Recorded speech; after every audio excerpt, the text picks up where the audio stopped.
Today we will work with analysis of variance. This is the first video of a two-part series. Consider the following situations. Suppose we want to compare the sugar quantities in seven different brands of cereal, or we might be interested in knowing the efficiency of cars using three different types of gasoline. Or perhaps you want to experiment to investigate the strength of steel for five different amounts of carbon that is used to strengthen the steel. A common thread in all of these questions is that they involve comparing multiple means, and analysis of variance will provide us with the tools to do so. Before we proceed, let's define some terminology. An experiment involves sampling from more than two populations in this setting, or working with more than two treatments used on a sample from a fixed population.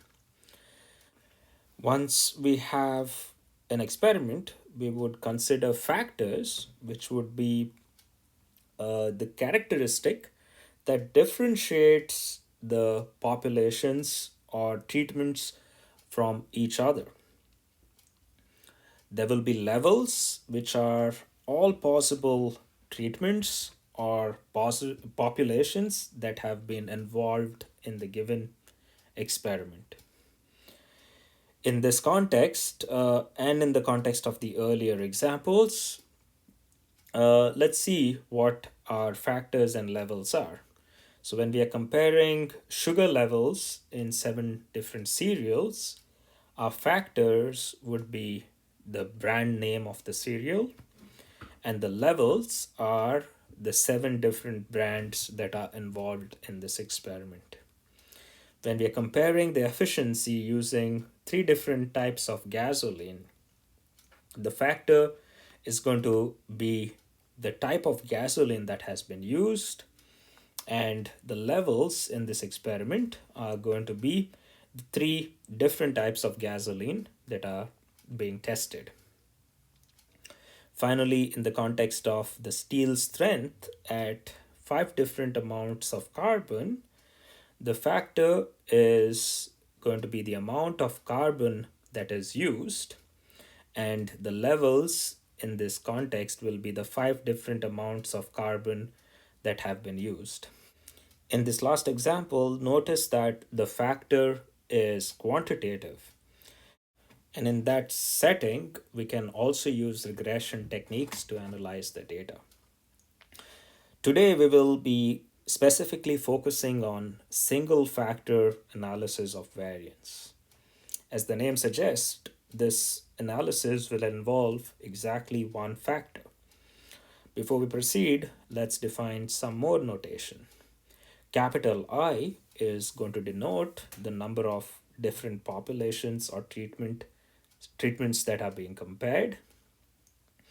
And for each of these treatments or populations, we will call mu I to denote the true average response when treatment I is applied.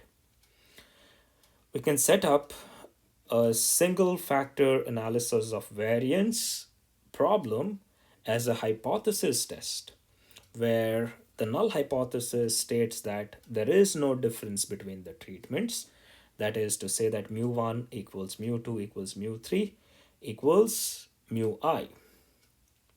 And the alternative hypothesis is going to be that there are at least two treatments in among your set of treatments that are different. Now, once we have a hypothesis test, to get a test procedure, we need two important things. The first being a relevant test statistic. We will call this test statistic the F statistic. And secondly, we need to know the distribution of this test statistic, which we will then be able to use to calculate our p-value. Before we proceed, we will need some more notations and assumptions. The first notation is to specify our random variables involved in this experiment. We will denote capital Xij for the random variable corresponding to the jth measurement taken from the ith population, or the measurement taken on the jth experimental unit that receives the ith treatment. So the capital Xij's are random variables. We will denote small xij's to be the observed value of capital Xij when the experiment is performed. For simplicity, we will assume that all the samples involved in this experiment are of the same size, and we will denote that size to be capital J. Therefore, our xij's are defined for all values of I going from 1 through capital I, and values of j going from 1 through capital J. For I inside the set 1 through capital I, we can define the ith sample mean, which is the sample mean corresponding to the responses for the ith treatment. And given these I sample means, we can define the grand mean to be the mean of these I sample means. That is the sum of the xi dot bars divided by capital I.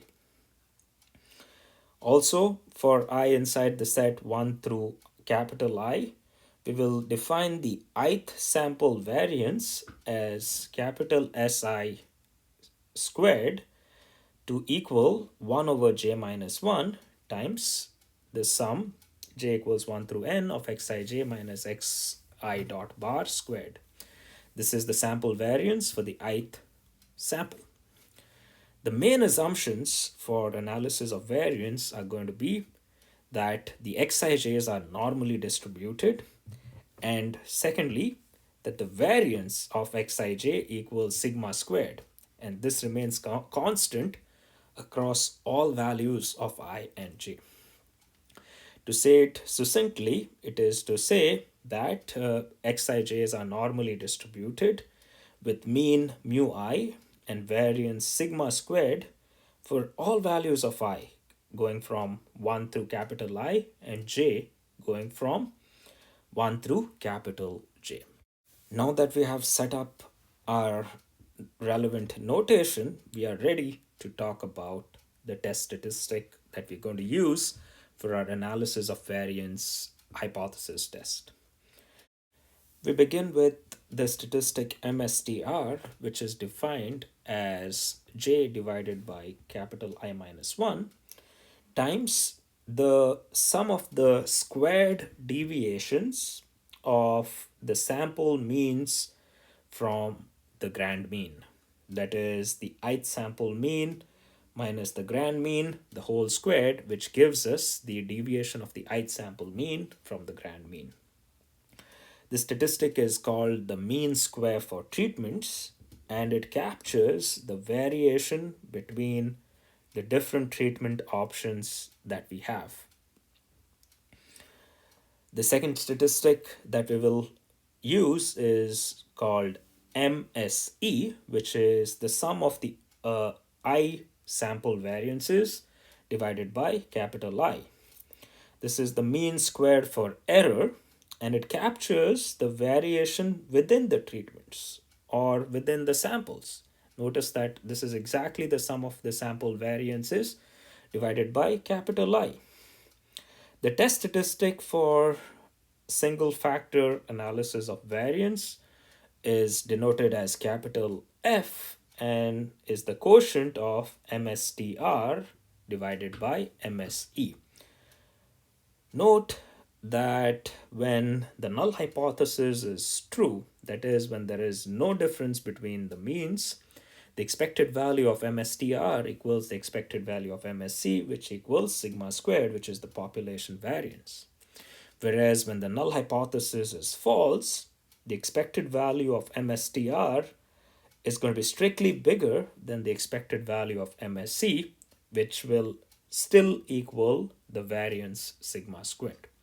These are crucial observations or calculations that depend on the assumptions for the analysis of variance procedure, which says that the random variables xij's need to be normally distributed with mean mu I and constant variance sigma squared across all values of I and j.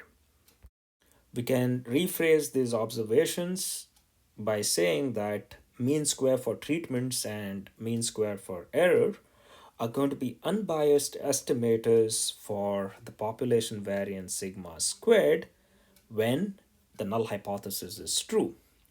Whereas the mean square for treatments is going to be an estimator that overestimates sigma squared when the null hypothesis is false. This means that if the F statistic MSTR divided by MSC is substantially bigger than 1, we would want to cast doubt on the null hypothesis being true. To briefly summarize what we have done today, we've introduced the analysis of variance problem as a hypothesis test. We've introduced the two important statistics, the mean squared for treatments and the mean squared for errors. And we have used these to define the F statistic. We have noted how the mean square for treatments and mean square for error are going to be unbiased estimators when the null hypothesis is true, and the mean squared for treatments being an overestimator when the null hypothesis is false, while the mean squared for errors still remains an unbiased estimator. These observations motivated us to develop intuition, which says that if the F statistic is substantially bigger than 1, we would want to cast doubt on the null hypothesis being true. We will talk more about the distribution of the F statistic in the next video. But for now, this is all. Take care of yourselves, and I will see you around.